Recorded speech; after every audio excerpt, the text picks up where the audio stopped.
La palabra de Dios nos dice así: porque el fin de la ley es Cristo, para justicia a todo aquel que cree.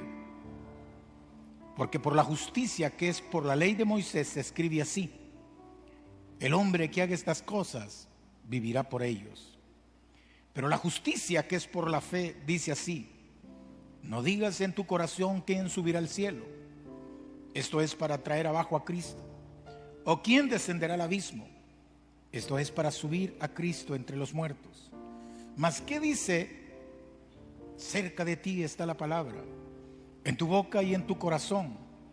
Esta es la palabra de fe que predicamos: que si confesares con tu boca que Jesús es el Señor y creyeres en tu corazón que Dios levantó de los muertos, serás salvo. Porque con el corazón se cree para justicia, pero con la boca se confiesa para salvación. Pues la Escritura dice: todo aquel que en él creyere no será avergonzado. Estamos estudiando, hermanos, un tema que se conoce como la soteriología, o el tema de la salvación. Y hoy estamos pues en un tema amplio que se llama lo que Cristo llevó a cabo en su muerte, es decir, todo lo que Él alcanzó y logró para nosotros cuando Él murió en la cruz. Hoy nos corresponde avanzar un poco y llegar a este otro tema que es bien importante, que es Cristo, fin de la ley en favor de los salvos. Y esto, hermanos, es interesante porque de alguna manera nos clarifica bien algunos conceptos que se manejan y que a veces se tergiversan porque todavía nos cuesta comprender lo que es la gracia de Dios.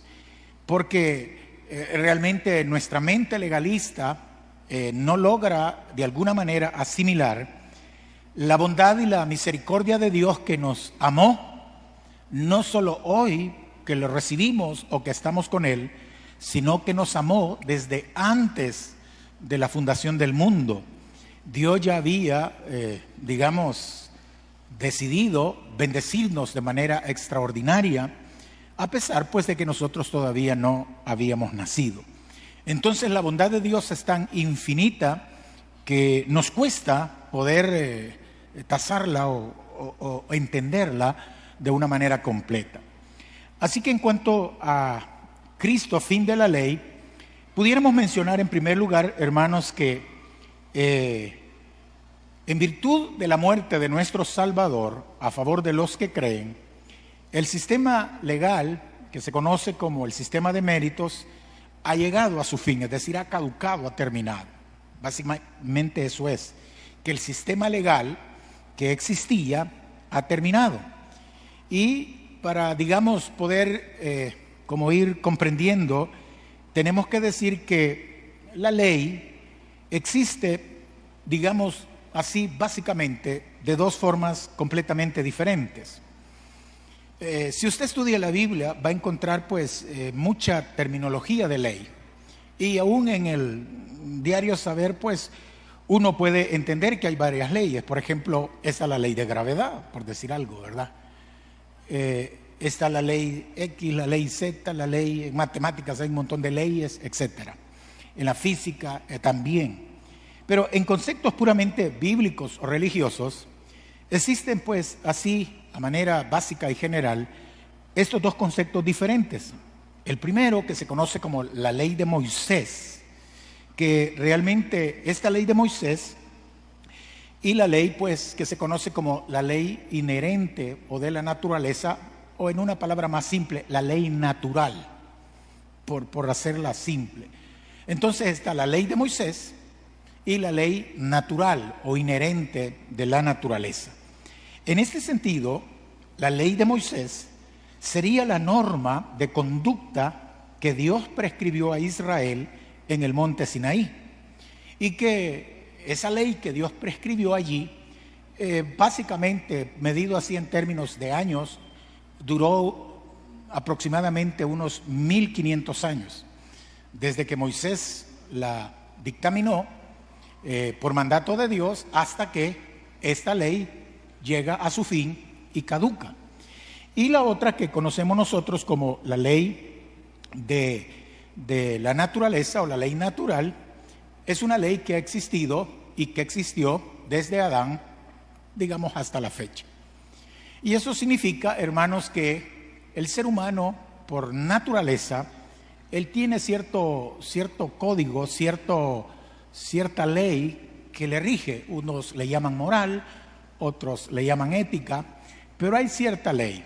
Y esta ley, hermanos, por lo menos tuvo una vigencia antes de la ley de Moisés de unos 2500 años, según algunos entendidos. Entonces, diríamos que la ley de Moisés pues es la norma que Dios prescribió a Israel en el monte Sinaí. Allí el Señor estableció esa ley y duró pues, digamos, redondeando unos 1500 años que estuvo en vigencia hasta que vino la gracia. Vamos entonces a leer una escritura que nos va a ayudar a entender esto. En el Evangelio de San Juan, en el capítulo número 1, vamos a leer el versículo 17. Estamos hablando de la ley de Moisés como una norma de conducta que Dios prescribió a Israel en el Sinaí y que ha estado pues o estuvo vigente por cerca de 1500 años hasta que vino o fue reemplazada o caducó cuando vino la gracia. Lo tiene, hermanos, Evangelio de San Juan, capítulo 1 y versículo 17, que dice así: pues la ley por medio de Moisés fue dada, pero la gracia y la verdad vinieron por medio de Jesucristo. Aquí, hermanos, usted puede ver que la ley, la misma Biblia la reconoce, fue el instrumento, fue la norma de conducta que Dios estableció a Israel por medio de Moisés. Y sabemos que Dios le dio los 10 mandamientos, sabemos que Dios le reveló las leyes auxiliares, en donde se regía lo civil, lo religioso, lo cultico, todo eso está pues está normado por la ley de Moisés. Entonces dice la Biblia que la ley por Moisés fue dada, hasta que vino Jesucristo, quien trajo la gracia y la verdad. Entonces, la ley pues tiene su periodo de vigencia de ese tiempo. Además, hermanos, esta ley también se le conoce como el pacto. Es decir que no solo es una ley en donde hay pues cierta normativa, sino que también se le conoce como un pacto. Y podemos verlo esto en Éxodo capítulo 19 y versículo número 5, donde la Biblia se refiere en este caso a la ley como un pacto. En el capítulo 19 del Éxodo leemos el versículo 5. ¿Lo tiene? Dice así la palabra de Dios: ahora pues, si diereis oído a mi voz y guardareis mi pacto, vosotros seréis mi especial tesoro sobre todos los pueblos, porque mía es toda la tierra. Como usted puede ver aquí, hermanos, la ley no solo fue una norma de conducta que regía la vida religiosa, la vida civil y la vida de culto, sino que también le da un carácter de pacto, es decir, una relación bilateral entre Dios y el hombre. Había un pacto. Entonces, la ley, como una norma de conducta, fue violentada por la nación judía y como pacto pues fue también quebrado. Quisiera que leyéramos en el libro del profeta Jeremías cómo esa ley o ese pacto fue, digamos, roto por el pueblo de Israel, de tal manera que la Escritura pues así lo presenta. En el capítulo 31 del libro de Jeremías y versículo 32, la palabra del Señor nos dice lo siguiente. Jeremías 31, 22, o digo 32. Si lo tiene, pues dice amén. Dice así: no como el pacto que hice con sus padres en el día que le tomé de su mano para sacarlos de la tierra de Egipto, porque ellos, refiriéndose a Israel, invalidaron mi pacto, aunque yo fui un marido para ellos, dice Jehová. Aquí el Señor, en el libro de Jeremías, está recriminando al pueblo de Israel que ellos rompieron, invalidaron su pacto, su ley como tal. De tal forma pues que, aunque Dios le dio una ley con todas las normativas y un pacto pues que implica una relación entre Dios e Israel, Israel termina violándolo, fallándole, y por supuesto pues, como dice acá, aunque Dios permaneció fiel como un marido, Israel no lo hizo, sino que lo invalidó. Ahora, como usted sabe, la ley, aunque es justa, dice Romanos, santa y buena, a pesar de ser justa, santa y buena, porque sale de Dios, Israel no la logra cumplir, sino que la violenta, la rompe, la incumple, y por ende pues acarrea todas las maldiciones. Porque la ley como pacto o la ley como tal es condicional.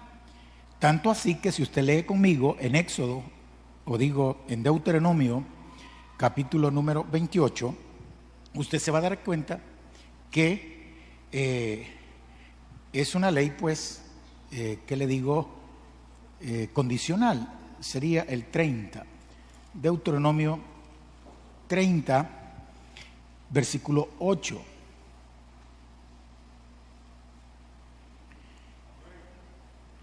Aquí, hermanos, tenemos pues cómo Dios muestra el carácter, digamos, condicional que la ley establecía.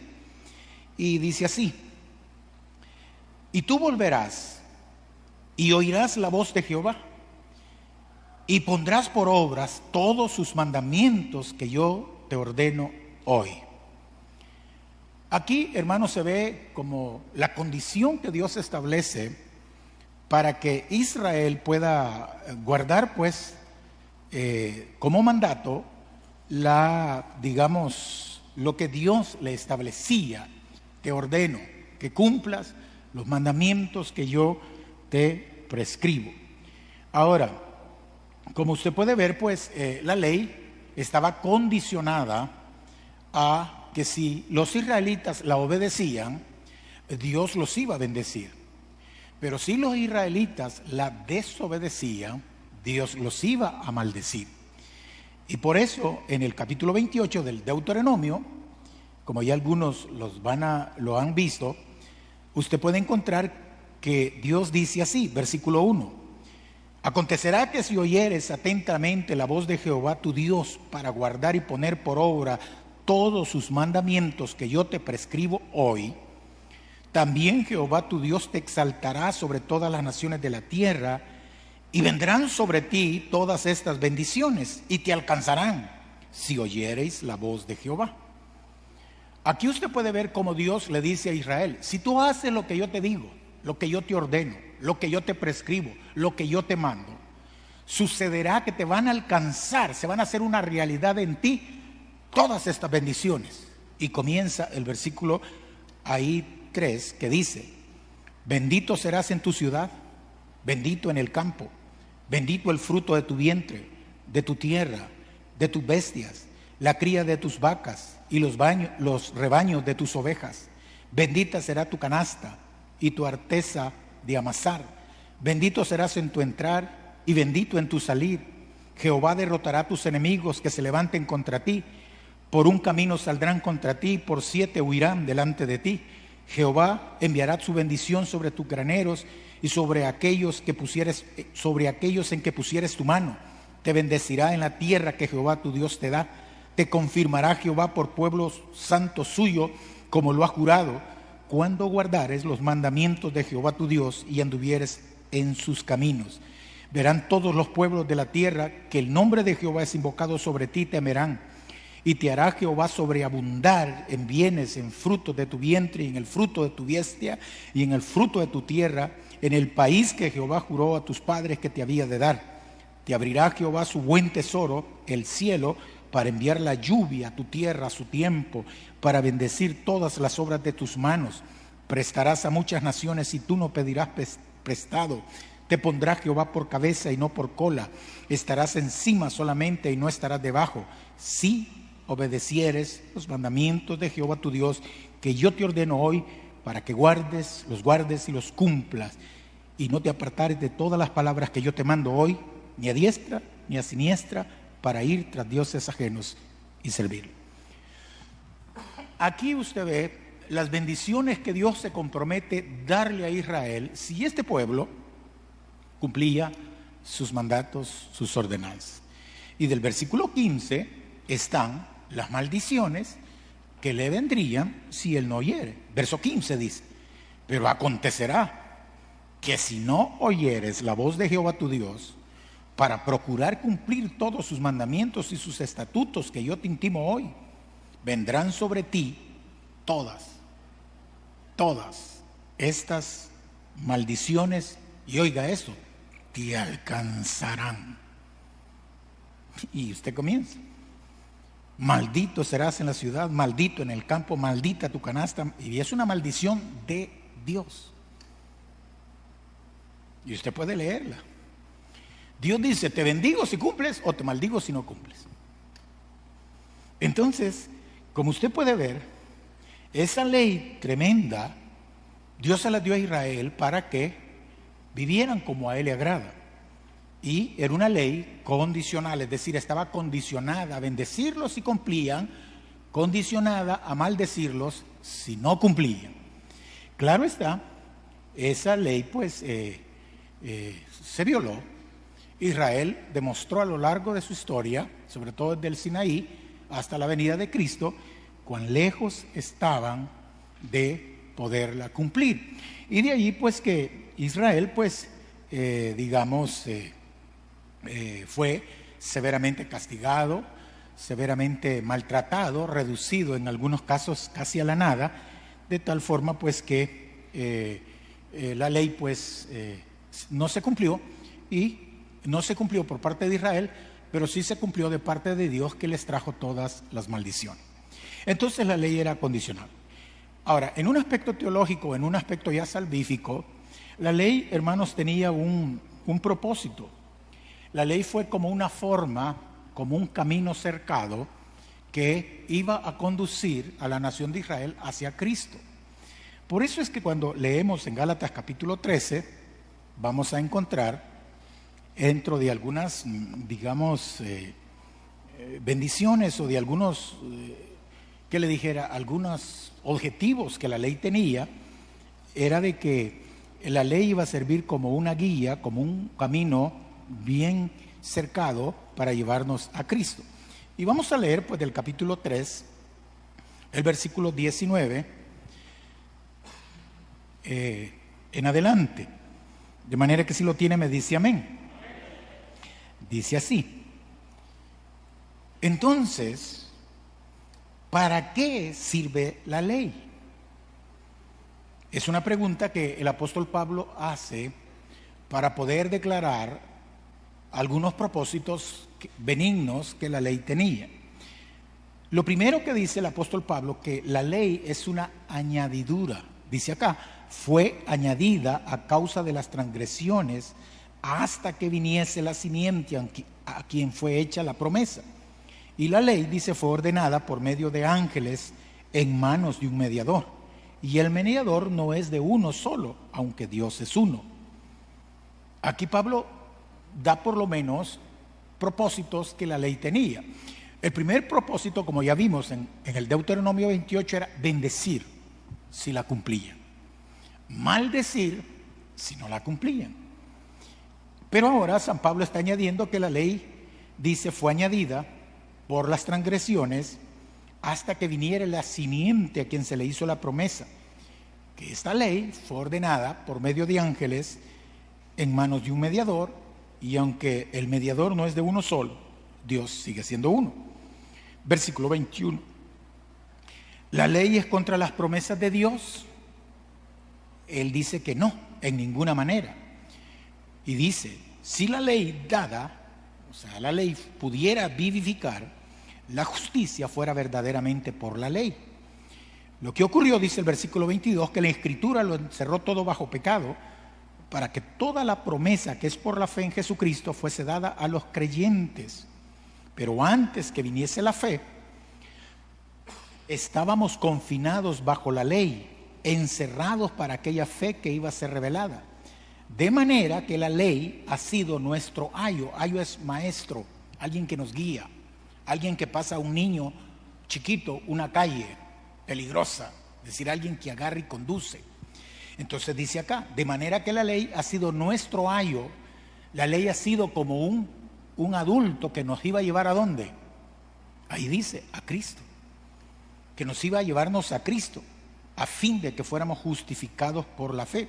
Verso 25, pero venida la fe, ya no necesitamos el ayo, o sea, la ley, ya no la necesitamos, pues todos sois hijos de Dios por la fe en Cristo, porque todos los que habéis sido bautizados en Cristo, de Cristo estáis revestidos, y no existen ya judíos ni griegos, ya no hay esclavos ni libres, ya no hay varón ni mujer, porque todos vosotros sois uno en Cristo Jesús, y vosotros sois de Cristo, y linaje de Abraham sois, herederos según la promesa.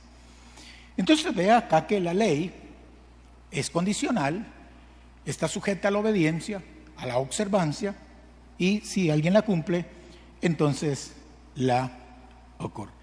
Ahora, ¿la ley será eliminada para siempre? La Biblia dice que no, que la ley volverá a estar en vigencia. ¿Cuándo volverá a estar en vigencia? Lo que la Biblia enseña es que esta ley estará una vez más, digamos, por decirlo así, en cierta manera, estará, que le dijera, restaurada en lo que nosotros conocemos como el milenio.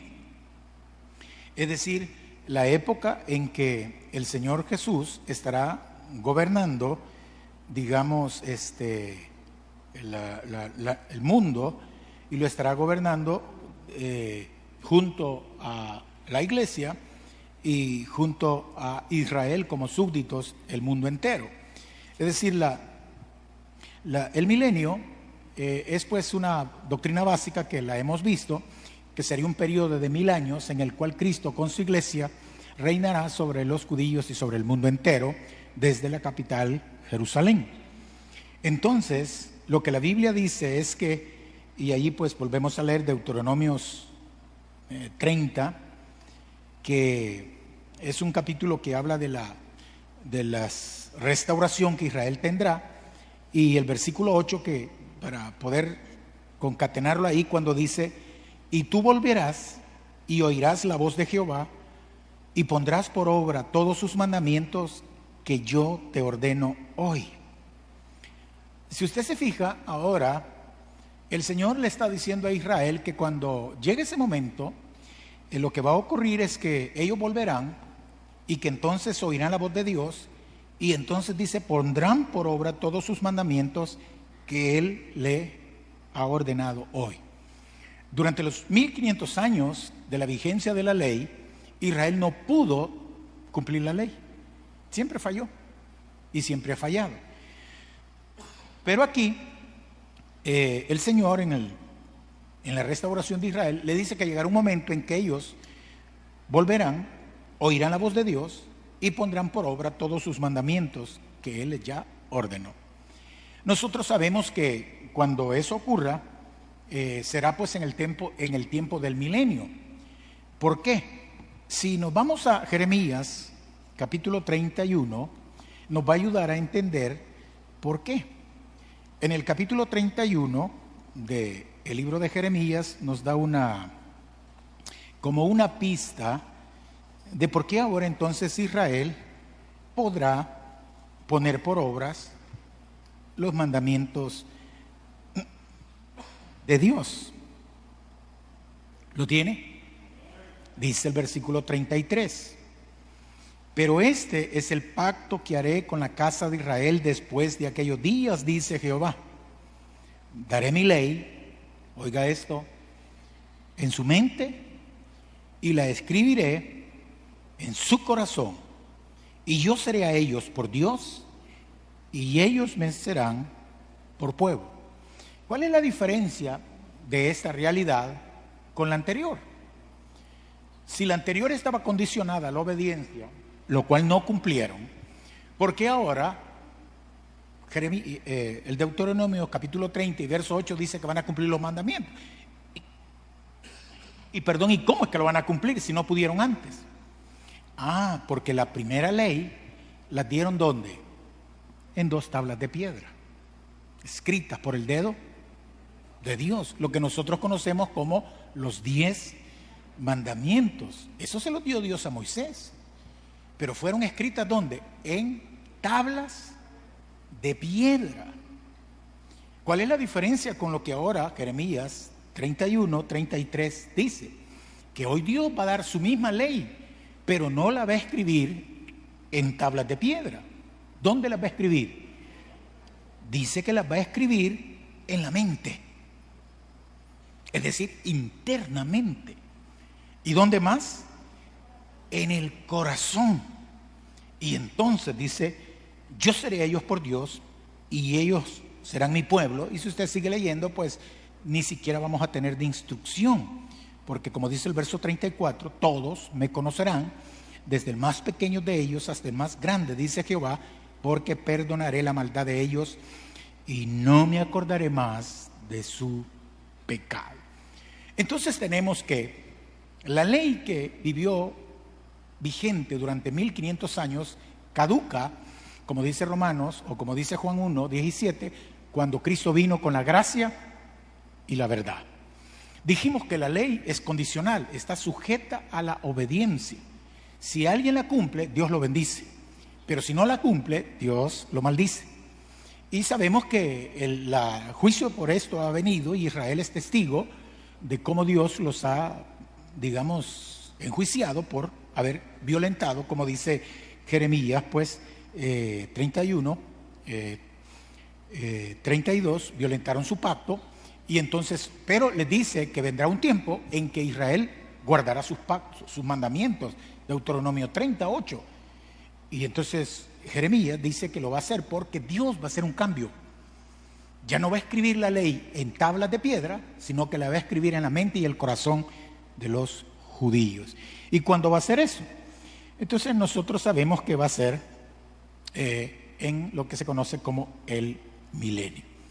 Así que la ley ahora no está vigente, porque como dice Pablo, ya no estamos bajo la ley, ahora estamos bajo la gracia. Entonces la ley está como en stand-by, ahí parada, hasta que se dé el milenio, que es donde se restaurará con estas diferencias. Inclusive, si seguimos analizando el milenio, usted se va a percatar que el milenio va a tener condiciones extraordinarias para que Israel guarde la ley. Condiciones extraordinarias como las que ahí dijimos. Dios va a escribir la ley en la mente y en el corazón. ¿Qué otra condición?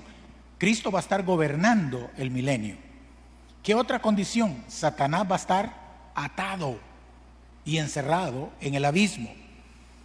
Quiere decir que las condiciones del milenio van a ser tan óptimas que por fin Israel podrá honrar todos los mandamientos que Dios ha establecido para esa nación.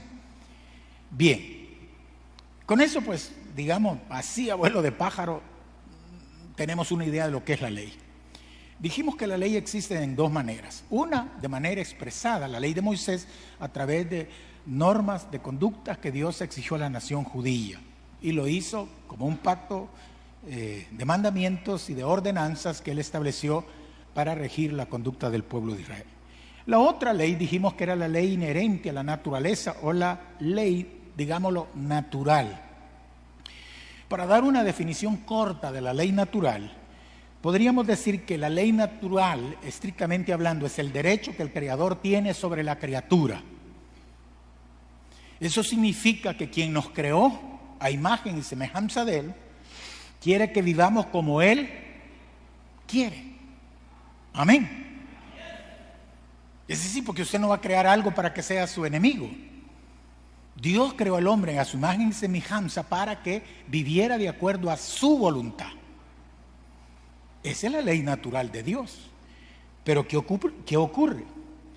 Que a la entrada del pecado, la ley natural que Dios establece sobre su derecho, sobre su criatura, esa ley natural es alterada.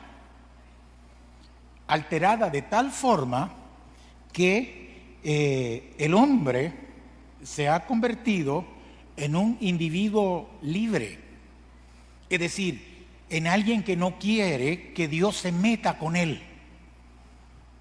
Y esa ley natural del hombre ha llegado a independizarse de Dios, porque aunque Dios tiene el derecho como creador que es de nosotros y ha establecido ciertas normas, aunque no son tan explícitas como la ley de Moisés, el hombre no quiere esa ley natural que meta a Dios en su vida, sino que él quiere una ley, y esa es la que vive, donde él quiere hacer lo que cree que es bueno. ¿Me estoy explicando? Y en ese deseo de querer hacer lo que él piensa que es bueno, ha excluido a Dios para hacer lo que él piensa que es correcto. Y es así como esa ley natural, que en un tiempo pudo haber sido perfecta, a causa del pecado, comenzó a distorsionarse y a degenerarse de tal manera que hoy tenemos casos donde el hombre hace cosas para agradarse a sí mismo, pero no para agradar a su Creador. Y por supuesto, eso ha hecho que esa ley natural convierta al hombre en un ser autónomo. Yo voy a hacer lo que quiero, cuando quiero, donde quiero. Yo no quiero a Dios en mi vida. Por eso es que cuando usted le habla a alguien de Cristo, ¿qué le va a decir? De religiones no me hable. Yo estoy bien así como estoy. Creo lo que yo quiero y hago lo que yo quiero. Y yo creo que lo que hago es lo bueno. Pero entonces uno dice, ¿y qué dice la palabra de Dios? Que diga lo que quiera. Yo quiero mi propia manera de ser. Y eso es lo que ha causado que hoy exista en los hombres ese gobierno autónomo. Ellos quieren mandarse, dirigirse, ellos quieren decidir qué es bueno y qué es malo, ellos crean su propia moral, su propia ética, si es que la tienen. Ellos se han tergiversado tanto que Romanos dice que ha llegado a un punto de que han degenerado todo, hasta lo natural lo han desnaturalizado, honrando a criaturas en vez de honrar al Creador. Han caído, dice Romanos, en conductas antinaturaleza. De tal forma entonces que uno lo que ve es que la ley natural, o que es inherente al hombre, no ha funcionado porque el hombre se ha independizado de Dios y por supuesto es ciego guiando a otros ciegos y va rumbo a la perdición. Con todo y eso, la Biblia todavía enseña que hubieron personajes que lograron agradar a Dios a través de la ley natural.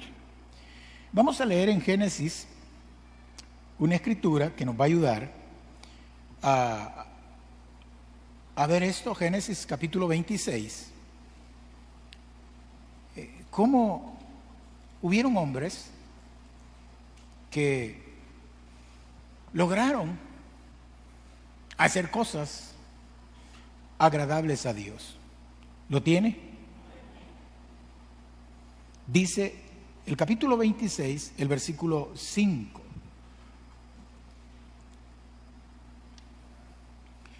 Por cuanto oyó Abraham mi voz, guardó mi precepto, mis mandamientos, mis estatutos y mis leyes.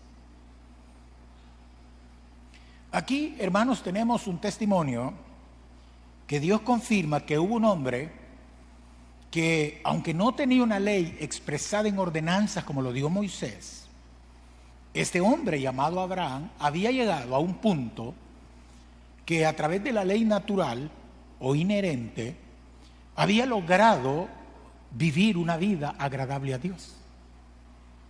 Y aquí lo dice Dios: Abraham oyó mi voz, guardó mi precepto, mis mandamientos, mis estatutos y mis leyes. ¿Y cómo es que las guardó si no estaban escritas?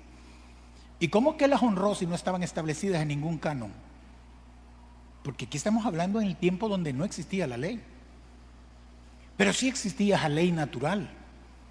Y esa ley natural, que es el derecho del Creador sobre el hombre, llevó a Abraham a honrar a Dios de una manera tal que Dios se sintió complacido. Pero claro está, fueron muy pocos. Otro hombre que fue, según la Biblia, agradable a Dios fue Job. Cuando la Biblia habla de Job, dice que Job era perfecto y recto en sus caminos.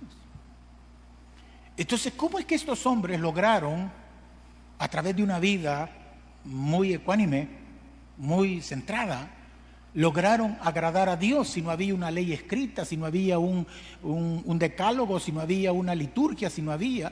Lograron hacer cosas que Dios quedó impresionado. Al decir, pues, o por lo menos la Escritura dice, en el caso de Abraham, que era un hombre correcto, en el caso de Job, en el caso de Noé, y así pues podemos ver que en el antiguo tiempo, en el pasado muy remoto, hubieron personas que lograron agradar a Dios a través de la ley natural. Y está ahí establecido. Pero claro, poco a poco, esa ley natural se fue deteriorando e independizándose cada día de Dios, hasta que el hombre llegó a ser autónomo, que es lo que hoy se reclama. Por ejemplo, ¿qué se le dice a la gente? Usted puede hacer lo que quiera, usted es dueña de su cuerpo y puede ¿qué? Hacer lo que quiera. Y no importa si eso va contra lo que Dios ha establecido como moral o lo que Dios ha dictaminado en su palabra, a mí me vale, yo soy libre. Pero esa libertad los ha llevado a libertinajes y a excesos, que por supuesto, si los israelitas violaron la ley expresada en mandamientos, que es la ley de Moisés, van a ser juzgados conforme a esa ley. Y si los seres humanos que no están bajo la ley de Moisés, también van a ser juzgados de acuerdo a sus hechos. Porque cuando usted lee Romanos capítulo 3, usted va a encontrar que ya para esa época, ya en el Nuevo Testamento, es decir, ya dentro de nuestra era, usted va a encontrar que las condiciones de la ley natural eran tan deplorables y tan, ¿qué le digo?, tan alejadas de Dios, que mire lo que dice Romanos capítulo 3, verso 10. Dice, como está escrito, no hay justo, ni aun uno. No hay quien entienda, no hay quien busque a Dios. Todos se desviaron, a unas se hicieron inútiles. No hay quien haga lo bueno, no hay ni siquiera uno. Sepulcro abierto es su garganta, con su lengua engañan. Veneno de áspides hay debajo de sus labios. Su boca está llena de maldición y de amargura. Sus pies se apresuran a derramar sangre. Quebranto y desventura hay en sus caminos. Camino de paz no conocieron. No hay temor de Dios delante de sus ojos. Cuando usted lee eso, se da cuenta en la condición que habían llegado estas personas al punto, pues, que se habían corrompido. Y si todavía leemos Romanos 1, versículo 18, dice así: porque la ira de Dios se revela desde el cielo contra toda impiedad e injusticia de los hombres que detienen con injusticia la verdad. Porque lo que de Dios se conoce les es manifiesto, pues Dios se lo manifestó. Porque las cosas invisibles de Él, su eterno poder y deidad, se hacen claramente visibles desde la creación del mundo, siendo entendidas por medio de las cosas hechas, de modo que no tienen excusa. Pues habiendo conocido a Dios, no le glorificaron como a Dios, ni le dieron gracias, sino que se envanecieron en sus razonamientos, y su necio corazón fue entenebrecido. Profesando ser sabios, se hicieron necios, cambiaron la gloria de Dios incorruptible en semejanza de imagen de hombre corruptible, de aves, de cuadrúpedos y reptiles. Por lo cual también Dios los entregó a la inmundicia en las concupiscencias de sus corazones, de modo que deshonraron entre sí sus propios cuerpos, ya que cambiaron la verdad de Dios por la mentira, honrando y dando culto a las criaturas antes que al Creador, el cual es bendito por los siglos. Por eso Dios, Los entregó a pasiones vergonzosas, pues aún sus mujeres cambiaron el uso natural por el que es contra naturaleza. Y de igual modo también los hombres, dejando el uso natural de la mujer, se encendieron en su lascivia unos con otros, cometiendo hechos vergonzosos hombres con hombres y recibiendo en sí mismos la retribución debida a su extravío. Como ellos no aprobaron tener a Dios en cuenta, Dios los entregó a una mente reprobada para hacer cosas que no convienen, estando atestados de toda injusticia, fornicación y perversidad, avaricia, maldad, llenos de envidia, homicidios, contiendas, engaños y malignidades, murmuradores, detractores, aborrecedores de Dios, injuriosos, soberbios, altivos, inventores de malos, desobedientes a los padres, necios, desleales, sin afecto natural, implacables, sin misericordia, quien habiendo entendido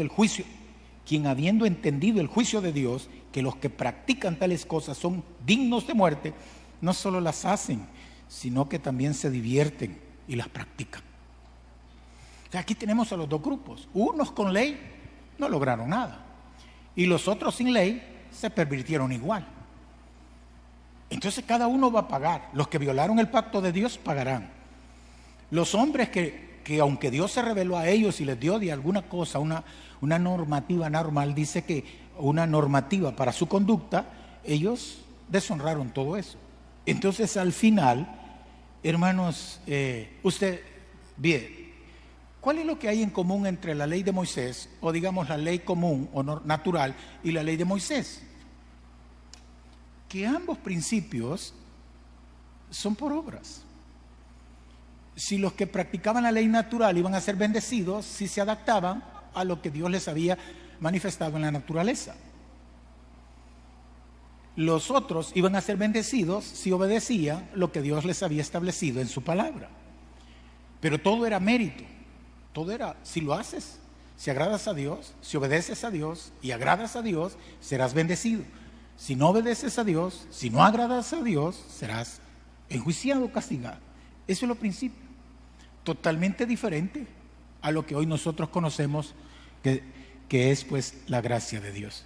Entonces, estas leyes tienen eso en común, el establecimiento del mérito humano, y tienen como base las bendiciones si obedecen, o el juicio, el castigo si la desobedecen. Ahora, un dato que se me olvidó decirles sobre la ley de Moisés es que la ley de Moisés llegó a un punto a considerarse como un ministerio de muerte. Es algo extraño, ¿verdad? Que algo que fue dado para que les diera vida y los bendijera se convierte en algo adverso. Y quisiera aprovechar, ya que para cerrar la idea, viéramos en Romanos capítulo 7, ya que estamos cerca, esta verdad. Y del capítulo 7 de Romanos vamos a leer el versículo, déjeme ver, número 12. O sea, esta es una de las cosas contradictorias, o es una paradoja, si usted lo quiere. Lo tiene. Dice Romanos capítulo 7, versículo 12. De manera, dice, que la ley a la verdad, oiga, es santa, el mandamiento es santo, es justo y es bueno. O sea, la ley en sí, per se, no tiene nada malo. Pero viene Pablo y pregunta, ¿luego lo que es bueno vino a ser muerte para mí? Tampoco. Dios no nos ha dado veneno en la ley. Entonces, ¿qué ocurre? Lo que ocurre es que, dice Pablo, el pecado, para mostrarse pecado, produjo en mí la muerte por medio de lo que es bueno, a fin de que por el mandamiento el pecado llegase a ser sobremanera pecaminoso.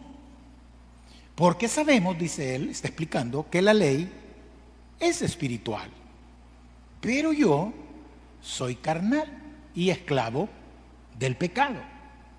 Pues no hago, dice, porque lo que hago no lo entiendo. Pues hago, o pues no hago lo que quiero, sino lo que aborrezco, eso hago. Y si lo que no quiero, eso hago, apruebo que la ley es buena. Pablo explica esta paradoja que hay en nosotros. Uno ve la ley que es justa, santa y buena, y uno quiere hacerla, tiene la intención de hacerla, pero en la realidad uno termina haciendo lo contrario. Y por eso Pablo dice, eso no lo entiendo. Verso 17, de manera, dice Pablo, que ya no soy yo quien hace aquello, sino el pecado que mora en mí. Yo sé que en mí, esto es en mi carne, no mora el bien, porque el querer el bien sí está en mí, pero no el hacerlo. Porque no hago el bien que quiero, el mal que no quiero hacer, eso hago. Y si hago lo que no quiero, ya no lo hago yo, sino el pecado que mora en mí. Así que queriendo yo hacer el bien, hallo esta ley: el mal está en mí. Y eso es cierto. A cualquier gente usted le pregunta, ¿quiere ser malo? No. ¿Desea hacer el bien? Sí. ¿Podemos hacer el bien? No. ¿Por qué? Porque hay algo en nosotros que Pablo aquí le llama la ley del pecado, o la carne, y otros nombres que tiene, que nos impiden hacer lo que quise.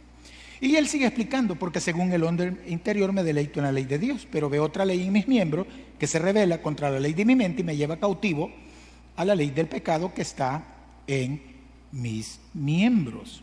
Y sigue hablando: miserable de mí, ¿quién me librará de este pecado de muerte? Entonces vea, la ley realmente es un camino que para nosotros no es viable, por todo lo que hemos dicho. No tenemos la capacidad de cumplirla porque somos carnales, la ley es espiritual, la ley tiene otros propósitos y no podemos. Y la ley natural, que es la ley inherente que Dios ha dejado en el corazón de todo ser humano, es también difícil de cumplirla porque el hombre no quiere a Dios en su vida, él quiere vivir libre. Bien, tengo todavía un par de minutos, hermanos, que quisiera aprovecharlos para establecer la verdad que nos ocupa. Cristo es el fin o el término de la ley. Es lo que leíamos en Romanos 10:4, ¿verdad? Lo voy a repetir. Dice así: porque el fin de la ley es Cristo para justicia a todo aquel que cree. Por eso es difícil que las personas hoy quieran justificarse delante de Dios guardando la ley. Número uno, no la vamos a poder guardar toda, podemos guardar algunos aspectos, pero como ya Santiago lo dijo, quien quiere guardar la ley tiene que guardarla toda.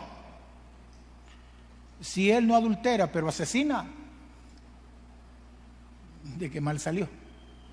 De nada. Entonces, la ley es un todo. Los textos que vamos a ocupar casi todos están en Romanos, así que aliste la carta de los Romanos y vamos a comenzar. Romanos capítulo número 1, y leemos los versículos 16 y 17. Y mire lo que dice: porque no me avergüenzo del evangelio, porque es poder de Dios para salvación a todo aquel que cree, al judío primeramente y también al griego, porque en el evangelio la justicia de Dios se revela por la fe y para fe, pues está escrito: el justo por la fe vivirá. Aquí no aparece la ley. O sea, Pablo dice: yo no me avergüenzo del evangelio porque es poder de Dios para salvación, no todo aquel que cumple la ley, sino todo aquel que cree. ¿Cree en quién? En Jesucristo. Porque al creer en Jesucristo está probando que la salvación es por fe y para fe. Pues la Escritura dice que el justo vivirá por la fe. En el capítulo 3 de esta misma carta a los Romanos, y leo el versículo 21 y 22, que dice así: pero ahora, aparte de la ley, se ha manifestado que la justicia de Dios testificada por la ley y por los profetas, la justicia de Dios por medio de la fe en Jesucristo para todos los que creen en Él, pues no hay diferencia. Y fíjese qué claro es esto: pero ahora, aparte de la ley, nada que ver. La justicia aparte de la ley, la justicia de Dios que la ley testificó y los profetas, la justicia de Dios que ya no es por la ley, dice el verso 22, sino por la fe en Jesucristo, pues ya no hay diferencia. En el versículo que sigue, pudiéramos leer hasta el 31, y mire todo lo que dice. Por cuanto todos pecaron, están destituidos de la gloria de Dios. O sea, Romanos vimos en el capítulo 1 y en el capítulo 3 que tanto gentiles como judíos han pecado. Unos con ley mosaica y otros con ley natural. Ambos pecaron. Aquí Pablo lo sintetiza y dice, todos han pecado y por ende todos están destituidos de la gloria de Dios.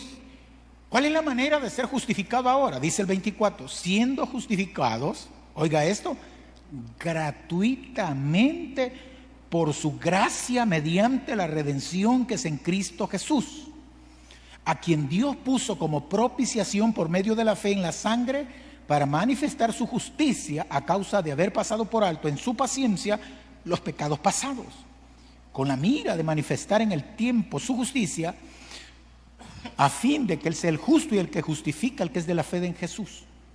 O sea, vea, la ley ya no es un instrumento de justicia o de justificación más bien, sino que Dios ha manifestado ahora otro método que se llama la justificación por la fe en Jesús. Sigue hablando Pablo, verso 27, y dice, ¿y dónde está la jactancia? Cuando usted hace algo, demanda que le paguen y que le retribuyan. Pero la Biblia dice que nadie puede justificarse delante de Dios porque nadie ha hecho lo suficiente para ser salvo. Y los que somos salvos lo hemos sido porque hemos sido justificados por gratuidad, es decir, por gracia. Entonces no tenemos de qué jactarnos. Dice, queda excluida. Pregunta Pablo, ¿por cuál ley? Verso 27. ¿Por la de las obras, que es la de Moisés, y la natural? No, dice él, no. ¿Por cuál ley? Por la ley de la fe. Se quedó clarito. Pero si no les ajusta esto, dice el verso 28, concluimos que el hombre es justificado por fe, sin las obras de la ley, sea natural o sea mosaica. Pregunten el 29, ¿es Dios solamente Dios de los judíos? ¿No es también Dios de los gentiles? Claro que sí. También es de los gentiles. Y Dios es uno. Y Él es el que justifica al de la fe, o por la fe a los de la circuncisión, que es una referencia a los judíos, y por medio de la fe a los de la incircuncisión, que es una referencia a los gentiles. ¿Quiere decir que la fe invalida la ley? No. Sino al contrario, la fe confirma o establece lo que la ley pretendía. Entonces Pablo lo explica. Y si quiere que sigamos leyendo, dice el capítulo 4, verso 5. Mas al que no obra, sino cree en aquel que justifica al impío, su fe le es contada por justicia. Esto es el colmo, hermano. Porque Dios pudiera, digamos, ceder en que alguien guardó 9 mandamientos, pero falló uno.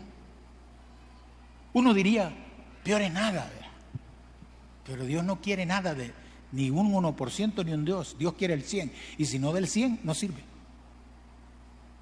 Es tal, dice que Dios puede justificar, dice el verso 5, dice, mas al que no obra, sino solo cree en el que justifica al impío. Es decir, ¿qué sistema, ya sea por la ley natural o por la ley mosaica, cuál de esos dos sistemas puede justificar al impío? Es como que usted fuera de un juez ahorita y lo agarran por violador, por lo que usted quiera, que es un delito. Y el juez va a decir, tú has hecho esto y lo otro, y aquí a él le sacan la camando y le va a decir, te voy a dejar libre. ¿Podría un juez hacerlo? No, porque la ley demanda que por cada delito usted tiene una pena carcelaria, ya que aquí no hay pena de muerte, solo en los militares. Pero ¿qué sistema es el que, aunque haya hecho todo lo que haya hecho, pero si cree en Jesucristo, el Hijo de Dios, Dios lo justifica? ¿Dónde existe ese sistema legal? No existe.